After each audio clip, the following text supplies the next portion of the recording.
Opinião você tem.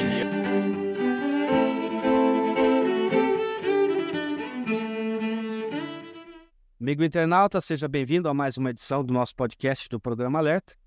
Essa semana, que era para ter sido na semana passada, nós vamos falar um pouquinho sobre a Resolução 7 de 2023 do Conselho Federal de Psicologia, que fala um pouco sobre que tenta separar a psicologia da religiosidade, no sentido não categórico da coisa. E é lógico, o nosso convidado não poderia ser outro senão nosso amigo Paulo Fantin, que vai falar com a gente aqui daqui a pouquinho sobre esse tema. Mas antes da gente chegar lá, na semana passada a gente ia discutir um pouquinho no nosso editorial sobre o 28 de setembro, que é o Dia Nacional da Liberdade de Expressão. Liberdade de expressão que consta desde a nossa Constituição Imperial de 1824. Que é lógico, né? Ao longo dos anos ela deixou de ser base da Constituição apenas 2 vezes durante os 2 regimes militares em que nós vivemos. Mesmo nessa situação ou nessa época dos regimes militares, elas estiveram lá, contidas lá, só não foram respeitadas, né? Como se hoje fosse. E aí, depois, na Constituição de 88, ela voltou a ser, lá no artigo 5º, voltou a ser artigo de primeira necessidade do cidadão e da sociedade da época. É claro que nós estamos falando de uma Constituição que hoje nós estamos gravando esse programa em 5 de outubro. 5 de outubro completa 35 anos de Constituição de 88 no Brasil. É uma Constituição que foi feita lá em 1988, que houve uma evolução muito grande da nossa sociedade. Essa Constituição, ela tem hoje quase 50% da sua totalidade, que ela tem 250 artigos e tem mais de 130 emendas. Então, mais da metade dela, ou um pouco mais da metade dela, já é de emenda constitucional, ou seja, de alterações que um pouco por conta da evolução e outro por conta do ajeitamento da carga. Que eu costumo dizer assim, que a maioria das emendas constitucionais, elas são relacionadas a orçamento, a formas com que o Congresso Nacional vai agir, nunca em prol da sociedade. Pouquíssimas vezes há emendas constitucionais que atuam em prol da sociedade. E é lógico, não são só as emendas que deturpam a nossa Constituição. A nossa Constituição também é deturpada por um Supremo Tribunal Federal que entende que o nosso direito é consuetudinário. Eu não sei de onde que eles tiraram isso, porque o nosso direito é posto, é escrito, objetivo. Mas eles entendem que é consuetudinário e que eles têm que interpretar, né, trechos da Constituição, alterar artigos, às vezes até na sua plenitude, coisa que para mim é um despautério. Eu chego a sentir um pouco de medo, mas muito mais vergonha de toda essa situação, porque a gente explica de um jeito, a gente aprende de uma forma e depois a gente tem que aprender a conviver com uma forma diferente. Os maiores exemplos estão aí, que agora está para discussão, né? Aborto, a partir do terceiro mês de gestação, e a liberação de até 60 gramas de maconha para que a pessoa possa usar. Em tese, é uma liberação para o uso da droga. Mas eu parto do seguinte princípio, e aí não é nem constitucional, tá? É um princípio lógico, básico.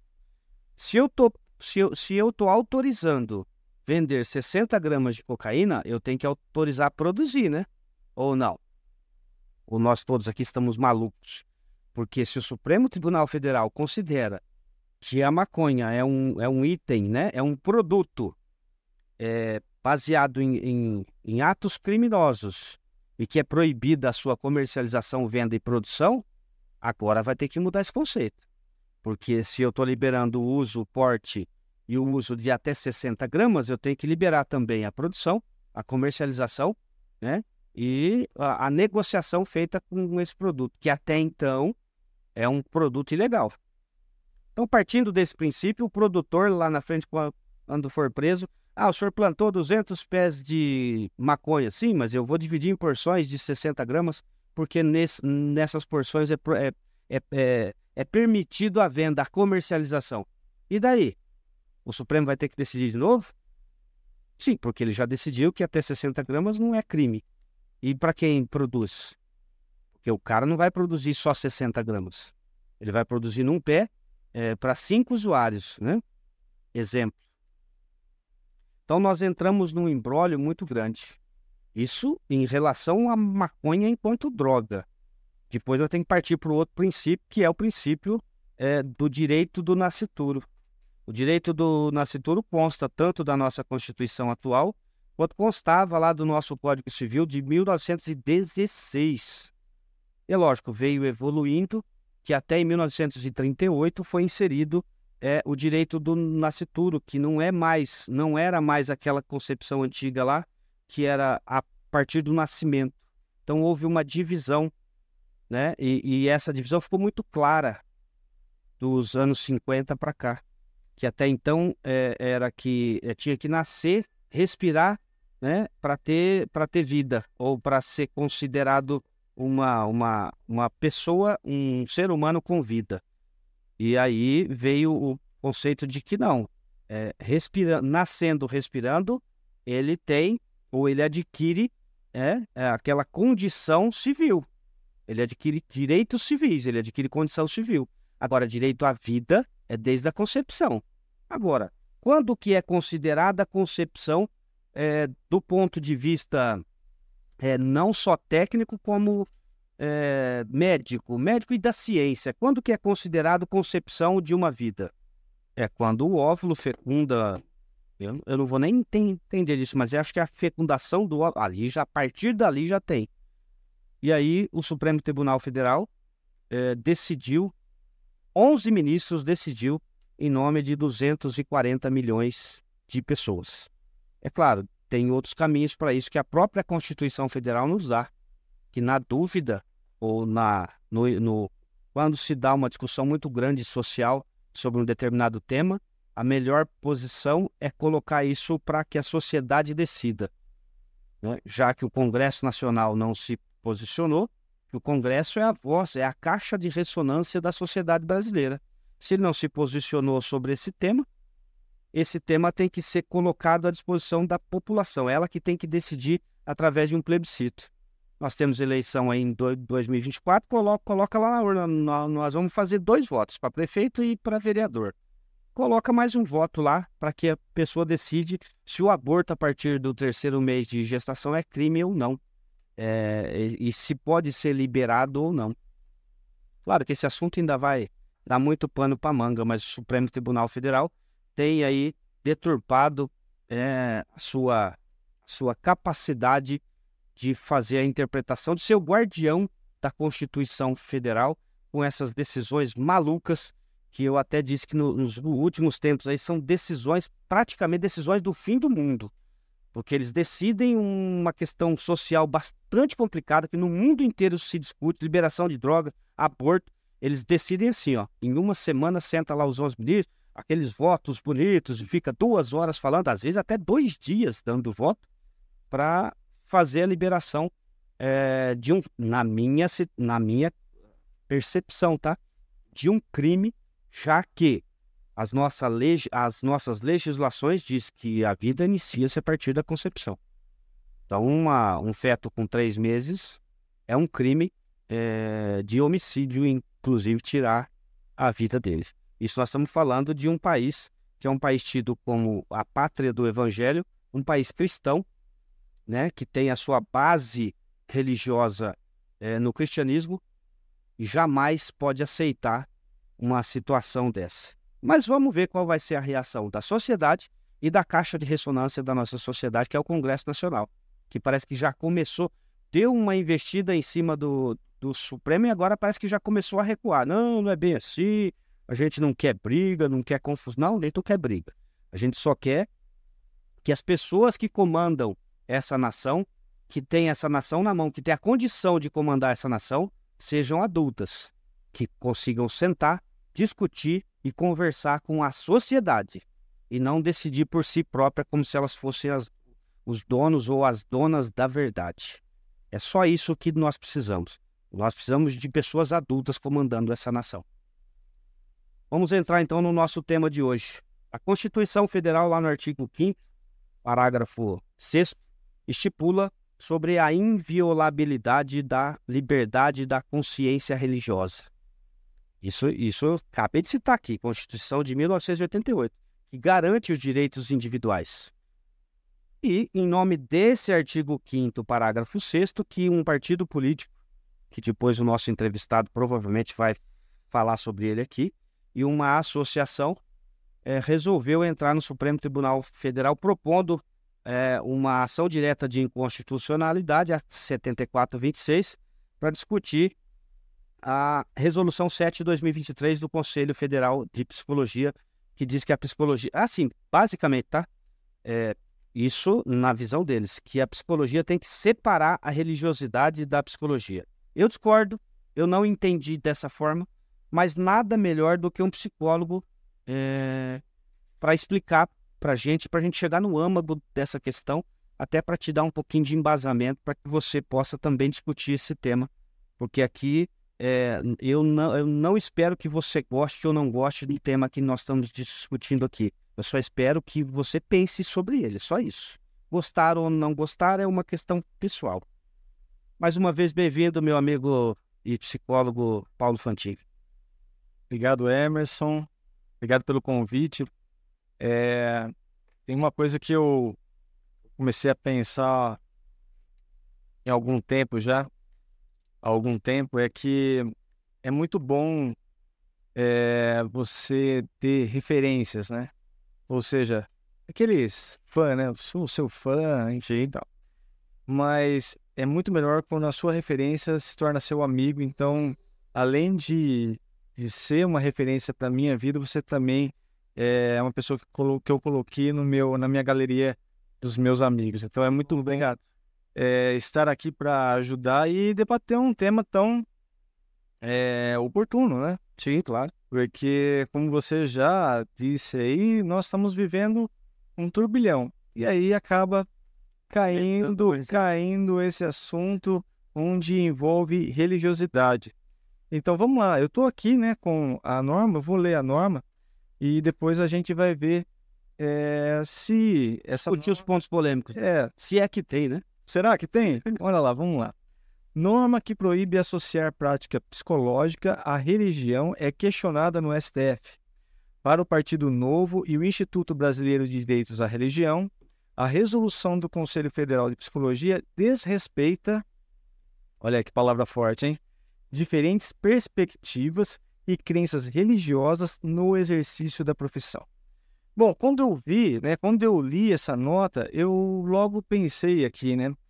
Será que o Conselho já não está sabendo dessa informação, né, dessa crítica? E aí eu tive a curiosidade de buscar junto ao site do Conselho Federal de Psicologia e olha só o que eu achei já na primeira página, na hora que eu entrei. Nota pública do CFP de esclarecimento à sociedade e à psicologia sobre psicologia e religião no exercício profissional. E olha só, abre aspas. Não existe oposição entre psicologia e religiosidade. Pelo contrário, a psicologia é uma ciência que reconhece que a religiosidade e a fé estão presentes na cultura e participam da constituição da dimensão subjetiva de cada um de nós. A relação dos indivíduos com o sagrado pode ser analisada pelo psicólogo, mas nunca imposta por ele. Opa! E aí? É uma questão que eu entendi também quando eu li, inclusive nem foi a nota, eu li a resolução. Eu já tive esse entendimento quando eu li, que não era uma proibição de que o psicólogo não discutisse religiosidade com o seu paciente, mas sim evitasse ou impor para o paciente de que ele tem que ter uma religião X ou Y para que ele possa se curar. Isso que eu entendi. Vai ser, sei lá, um bandista católico, sei lá. Vamos mais além, né, Emerson? Vamos imaginar o seguinte, eu recebo um telefonema e a pessoa não se identifica. Fala, olha, eu estou passando por algumas angústias, você pode me atender hoje? Eu vou lá na minha agenda, qual que é o seu nome? O nome é João. Quando eu vou lá e chego na hora de atender o João, ele entra de batina. E aí? Olha, então, rapaz, você sabe o que é? Evangélico, não vou poder atender você. Rapaz, a psicologia não... Então, assim, não, a crítica do partido e do instituto talvez não tenha sido de bom tom, ou, de repente, passou despercebido alguma coisa, né? Talvez faltou, na minha opinião, não te cortando aí, mas já cortando, faltou talvez um pouco de diálogo, porque se esses dois institutos, porque um deputado ou um partido político é um instituto, ele representa a sociedade. Esses dois institutos poderiam ter procurado o Conselho Federal e ter tentado entender. Dizer, gente, o que vocês estão... Isso aqui é um absurdo. Não é absurdo, é assim, é assado. Mas não fizeram, só leram, entenderam e já foram logo para o Supremo Tribunal Federal. Agora, tem uma outra coisa, Emerson, que é o seguinte. Por quê? Por que transformar o 07 de 2023 em algo tão agudo? Bom, vamos lá. Eu estou aqui com o conceito de psicologia. Eu gostaria de ler para que você entendesse onde talvez aqui, eu até vou citar aqui um termo psicanalítico, numa atuação aqui até flutuante para tentar entender a mente de quem criou, tá? Vamos lá. Conceito de psicologia.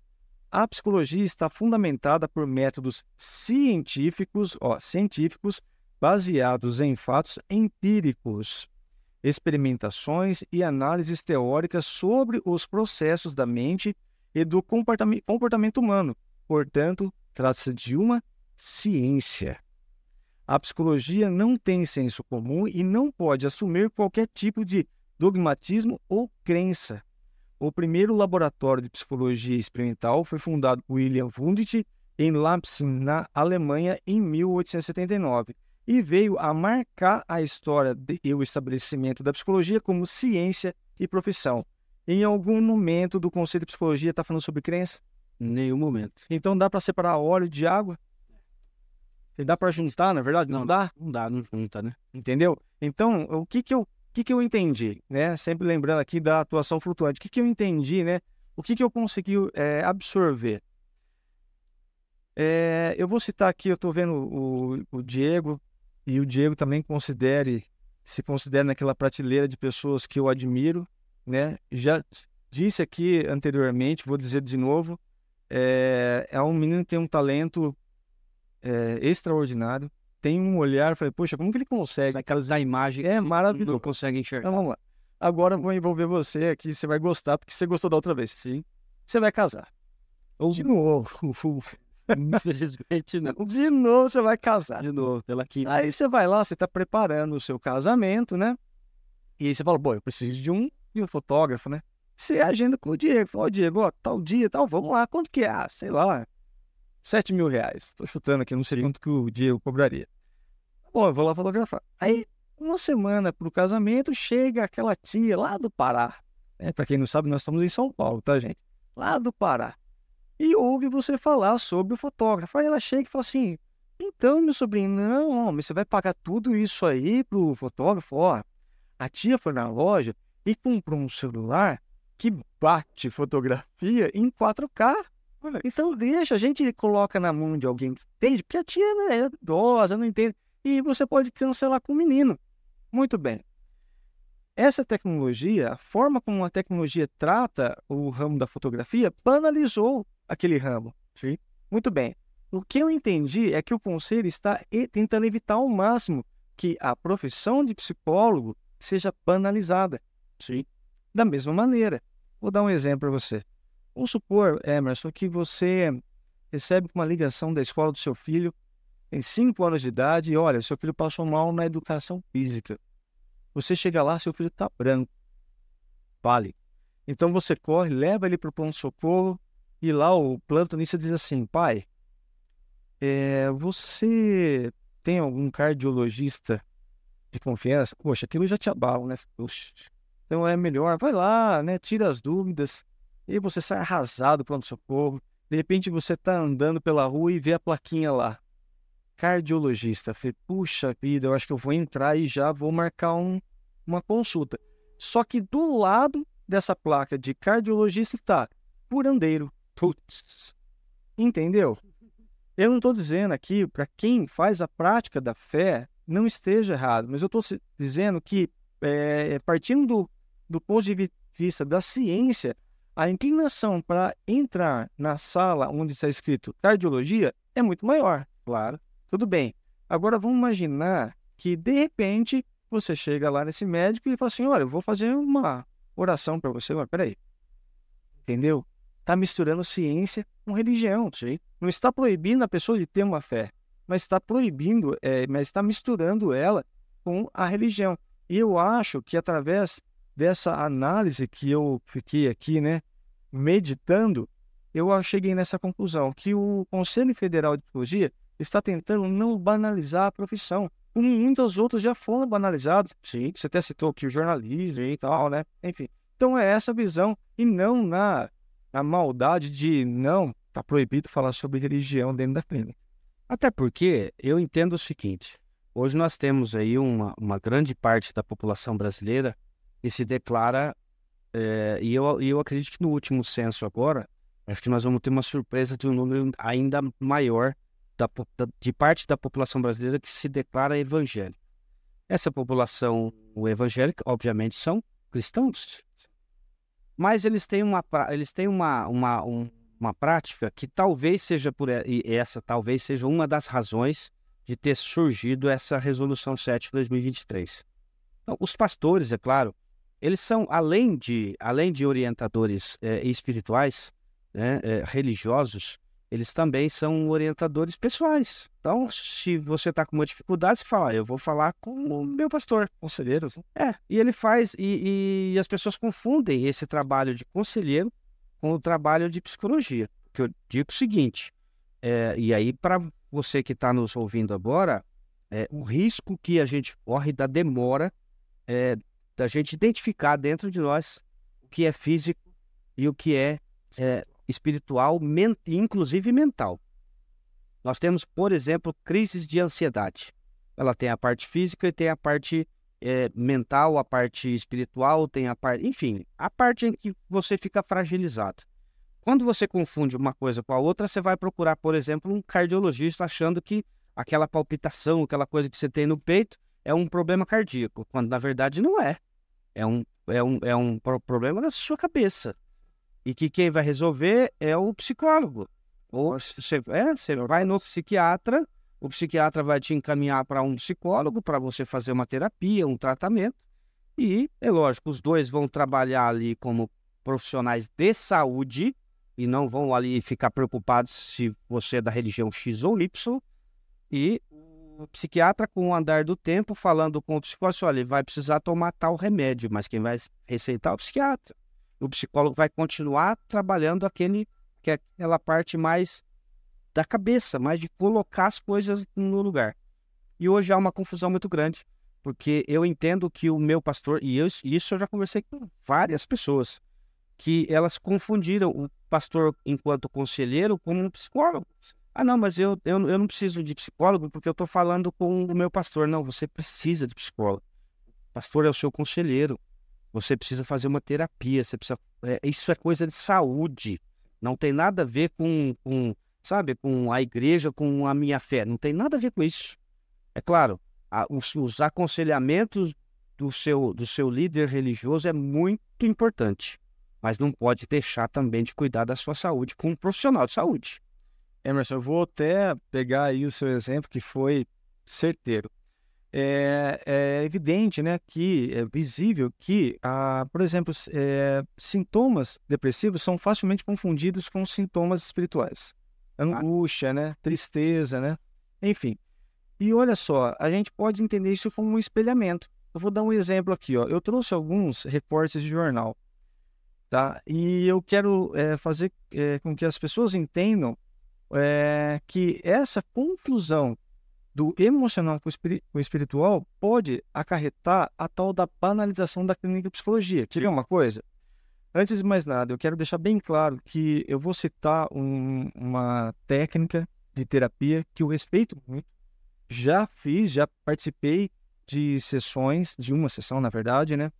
Então, não é uma crítica destrutiva. Por favor, não julgue de maneira errônea aquilo que eu vou dizer. Até porque eu tenho colegas assim que trabalham nesse tipo de terapia, mas que dentro da linha psicológica talvez não seja de bom tom.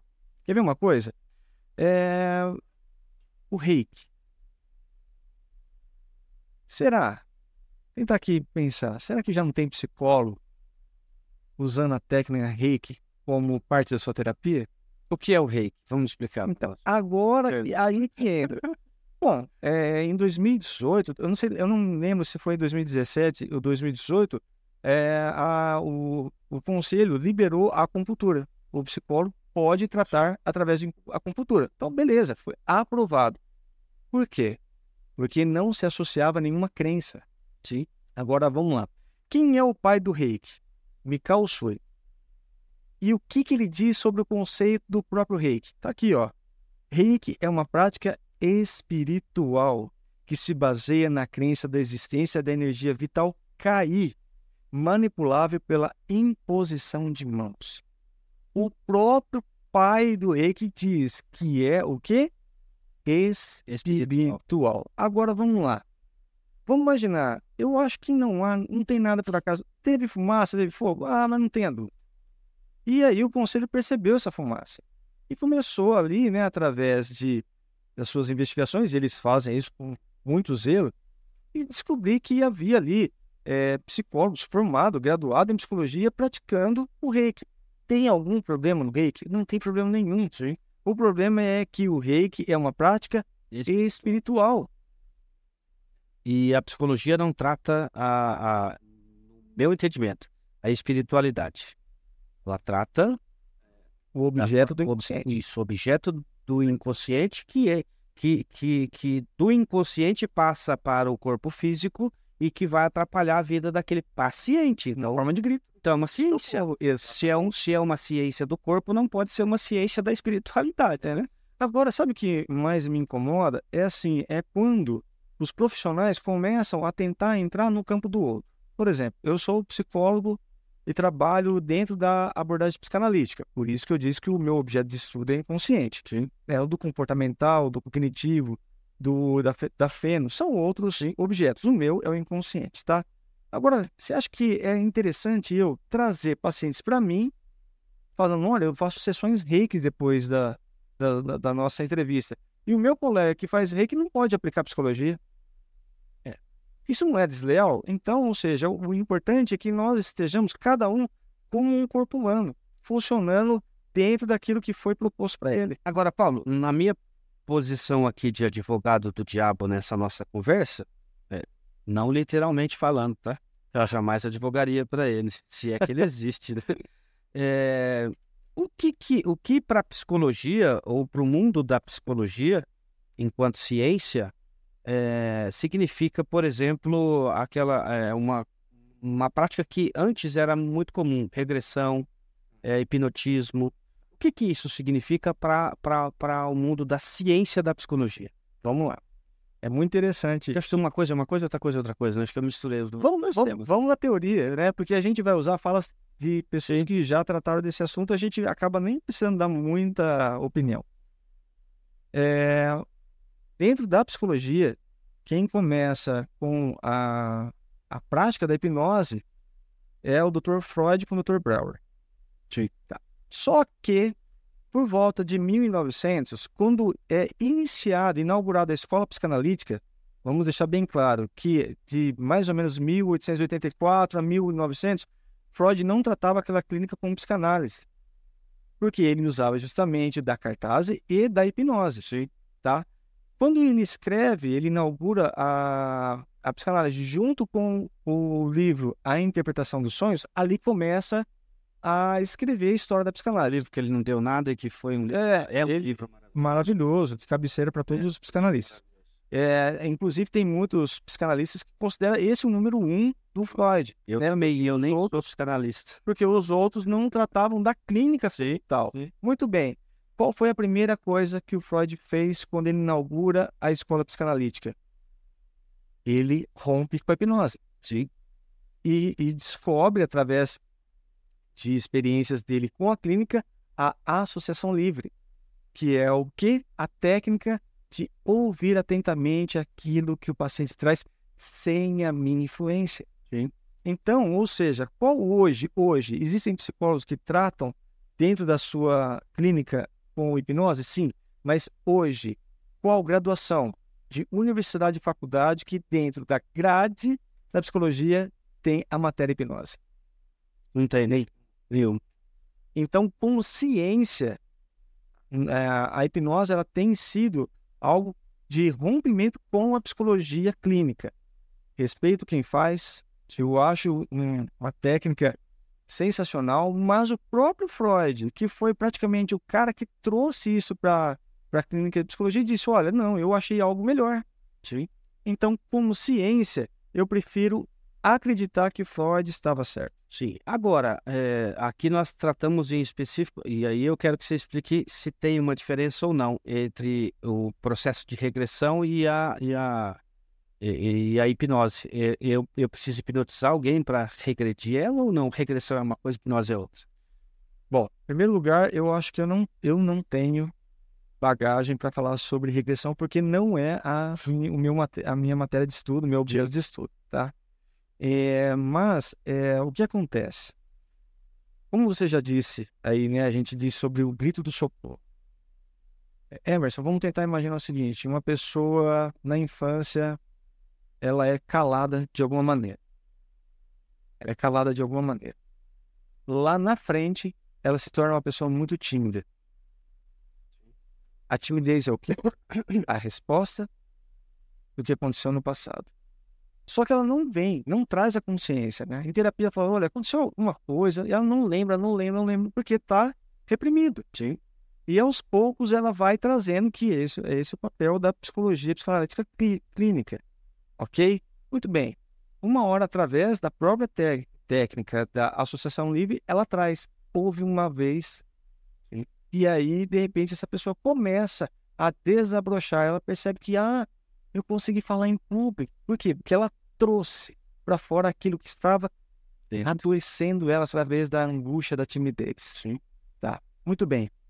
Através da associação livre, eu precisei fazer alguma regressão? Não. Eu tratei dela na vida que ela está vivendo agora.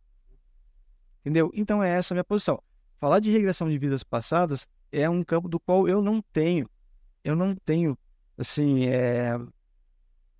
graduação, escolaridade e conhecimento para tal.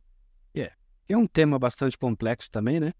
A gente sabe que alguns ramos da psicologia tratam dessa forma, ou tratavam muito mais no passado não tão distante. Hoje acho que estão se distanciando um pouco mais desse tema. Mas assim, nós vivemos em uma sociedade mentalmente doente. Mentalmente doente. É uma sociedade que é exposta, e ela quer ser exposta ao consumismo, né? Ao ter e não ao ser, e ao estar, né? Num determinado grupo em que as mídias sociais, ou o mundo em que eu frequento, me obriga a estar no mundo que muitas vezes ela não quer estar. Mas ela fica ali por quê? Porque ali é onde ela tem um pouquinho de alívio, né? Ela tem um pouquinho de alívio, mas mais cedo ou mais tarde ela vai começar a sentir que a grande maioria das pessoas que procuram hoje ajuda psiquiatra e psicológica sente, que é angústia, medo, síndrome de pânico, vazio, achar que não serve para nada, que ele não tem nenhuma função prática em cima dessa terra, né? E só que às vezes a grande ainda, eu falo que ainda é uma pequena, graças a Deus, uma pequena parte, mas assim, para nós que somos adeptos da vida, hoje é um grande número, por exemplo, de suicídios levados, que levam, né, essas vidas, né, a se entregarem a esse tipo de sentimento. Eu queria que você falasse um pouquinho sobre isso, porque nós tivemos recentemente, 5 anos atrás, aí, uma onda nas escolas, por exemplo, de adolescentes que se automutilaram, ou que ainda se automutilam. Bom, vamos lá. Você tocou num assunto muito interessante, né? De pessoas que tiram suas próprias vidas, né? Por quê? Bom, vamos lembrar. Pessoas deprimidas estão vivendo no passado. As pessoas ansiosas estão vivendo o futuro. Futuro esperando, né? O futuro chegar muito rápido, né? Eles querem que o futuro chegue muito rápido. Se a gente pegar os conceitos da neurose obsessiva, é justamente pessoas que ficam doentes por pensar em coisas que não existem. Que ainda não existiram, né? E Talvez não vão existir. E qual que é a chave? A chave é o seguinte: não estão vivendo o maior milagre da vida, que é o agora. Exato. Entendeu, Emerson? Se a gente pudesse ter a consciência de quão milagroso é viver o agora. Por exemplo, eu estou aqui com você. O meu pensamento está aqui com você. Sim.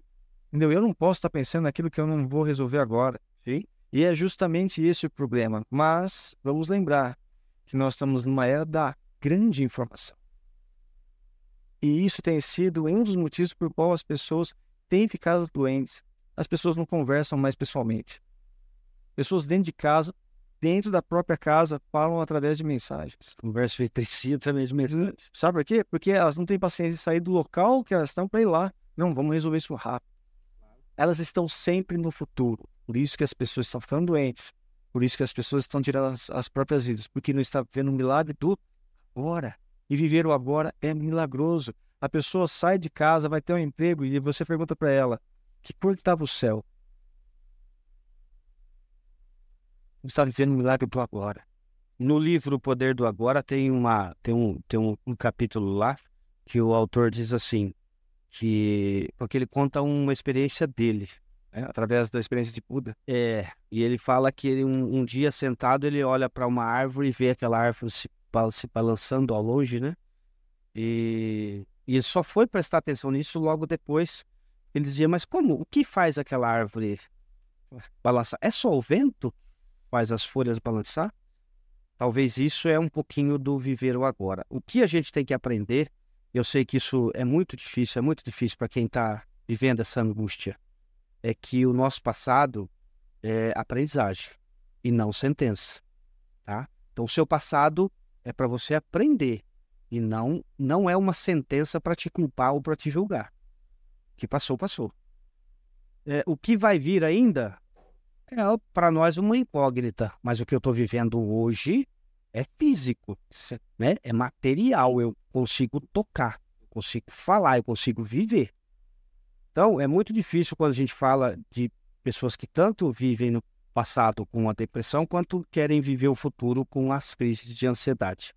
Eu já passei por isso, né? Ainda estou... Claro, isso é um processo, né? Então, eu não posso dizer que eu passei, estou passando por isso. E são as crises de ansiedade, que a gente tem que cuidar, tem que tratar, né? E elas vêm com um monte de coisas juntos, não é só uma crise de ansiedade, ela vem uma série de... As amiguinhas dela, né? Tem uma série de coisas que se transformam em coisas físicas, né? Em coisas mentais, né? Mas o domínio da mente para o poder do agora é muito difícil. Mas a gente tem que praticar, porque é praticando que se chega à perfeição, né? Exatamente. É isso mesmo. Então, é dessa maneira, e você foi pontual mais uma vez. Nós temos que exercitar, inclusive, indicamos aí esse livro, O Poder do Agora, para que a gente possa sentir a vida como um todo. As pessoas, elas pensam na viagem que vão fazer, mas não estão pensando no que vão comer daqui a pouco. Não saboreiam aquilo, mas está pensando na comida que vai comer lá fora. Isso não faz nenhum sentido, ela vai adoecer. É sofrer por antecipação. Meu amigo Paulo, gostaria de mais uma vez agradecer a sua presença aqui, porque hoje nós esclarecemos alguns pontos aqui sobre a Resolução 7 de 2023, mas eu acho que o ponto alto dessa nossa conversa foi exatamente tentar trazer para o nosso internauta que está tendo essas dificuldades sobre vários temas da vida, procurar ajuda o quanto antes, né? E que ajuda não é impossível e não é difícil.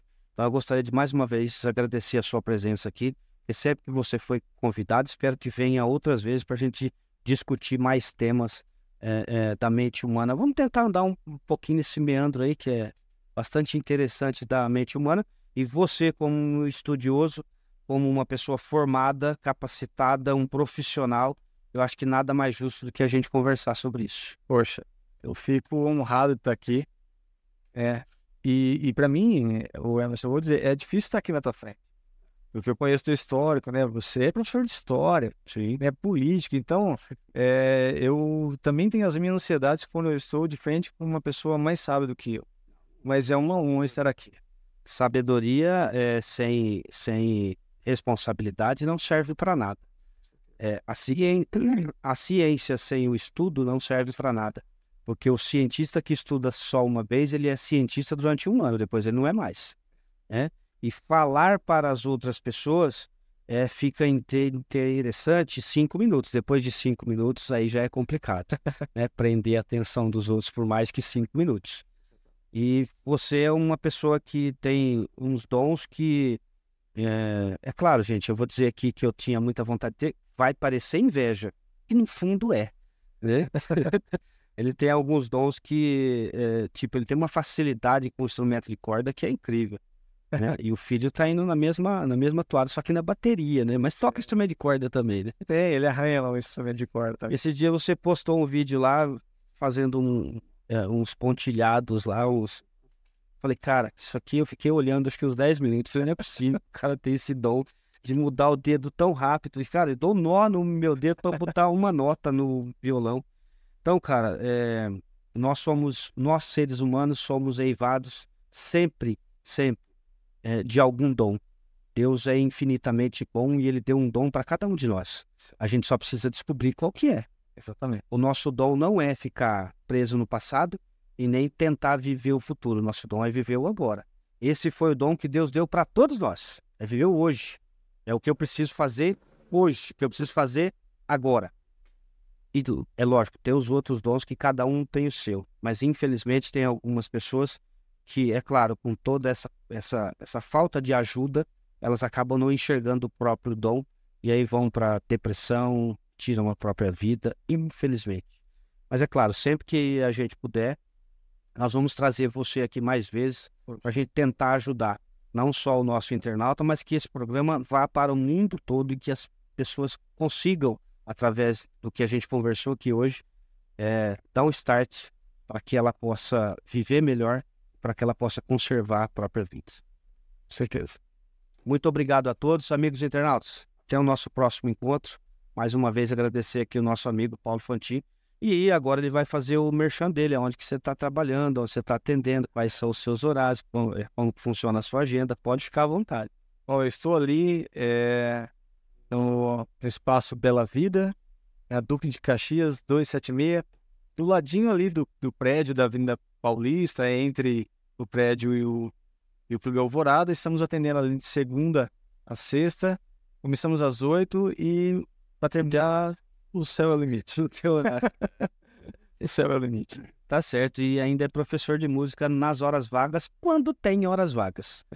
Um abraço, meu amigo. Muito obrigado por estar aqui. E os nossos patrocinadores, né? Não tem jeito. O Diego, que a gente fala dele aqui, que é o cara da imagem, é o cara que tem um dom específico. A gente estava falando de dom aqui. O dele é de enxergar coisas que a gente não consegue enxergar. Quer sair bem na foto? Contrate o Diego. O Diego vai lá e tira a foto do jeito que você quer. Sabe aquela foto que você tira assim meio de ladinho para tirar um pouquinho da gordura? Ele sabe todas essas técnicas. Procure o Diego, que ele vai tirar a melhor foto sua para você postar nas suas redes sociais. E é lógico, os nossos amigos, né? Lá, a família Roma que atende a nossa família. Hoje pode ser considerado um mini mercado, mas em breve será o supermercado, talvez um dos maiores aqui da nossa cidade. E hoje, como mini, ele já tem aquelas ofertas maravilhosas que vocês vão conferir lá. Vocês imaginem quando eles crescerem e aí tá prestes aí, acho que até o final do ano ou início do ano que vem, já vão inaugurar a nova loja, que é uma família atendendo a sua família. Um abraço a todos e até o nosso próximo encontro.